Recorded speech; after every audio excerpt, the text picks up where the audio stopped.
Thanks, Pete. As more search crews join the manhunt for Brian Laundrie, our next guest says Dog the Bounty Hunter may be sniffing around in the right place. Peace River K-9 Search and Rescue President Michael Hadsell joined the famed bounty hunter search in Fort DeSoto Park and says there are promising clues that teams are closing in on Laundrie's whereabouts. Let's bring in now Michael Hadsell for the latest on the search for Brian Laundrie. Michael, thanks for being with us this morning. So what have you seen? What clues are showing up that you might be on the right trail for Brian Laundrie?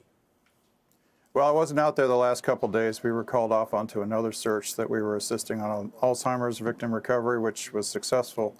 However, out there they're checking all the islands where he could be and searching for any clues that he's out there. They're checking any encampments that are found.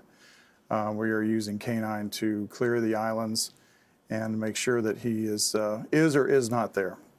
So that's in Fort DeSoto Park. You said there's islands out there to check. So I assume there are plenty of hiding places, plenty of little remote areas for him to disappear into.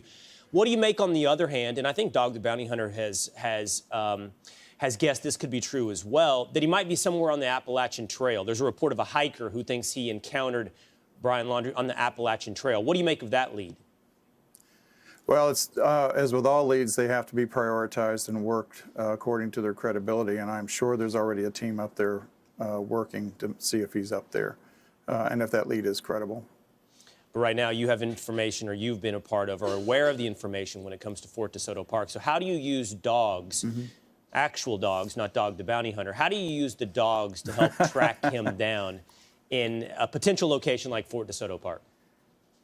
Well, around Fort DeSoto Park, there's there's one big island and several little islands, and some of those are wildlife bird sanctuaries, and we don't want to be trouncing through there, disturbing the wildlife, destroying bird nests and things like that. So the canines that we use are trained to work from the boat. They're trained to work on human scent, and we will work them around there. If they detect anything, we will go in and find out what it is, and they have worked successfully, locating some camps that we've been able to find on some of the smaller outer islands. In order for a dog to use the trail sniffing to find Brian Laundrie, they have to have an original scent, right? Have they been able to, I know the family hasn't been totally cooperative, have they been able to find something to work off of? Well, no, in this case, there's two ways to work the dog. One is either what we call specific scent, which is where we have a targeted odor from the victim or the person that we're looking for. The other method is what we call general human scent, because humans all carry certain common odor traits that the dogs can distinguish. And we're using them in that mode right now. And basically these islands are not big. They don't require a huge amount of people on them, and there shouldn't be any people on them because most of them are off limits. So if there is a person in there, it's unique. So the dog's alerting on a general human scent will allow us to go in and check it out. I see. All right, we appreciate you sharing the latest with us on how this search could be going down, Michael, and we hope that it leads to a fruitful outcome. Thank you. Thanks, Will. Thanks for having me.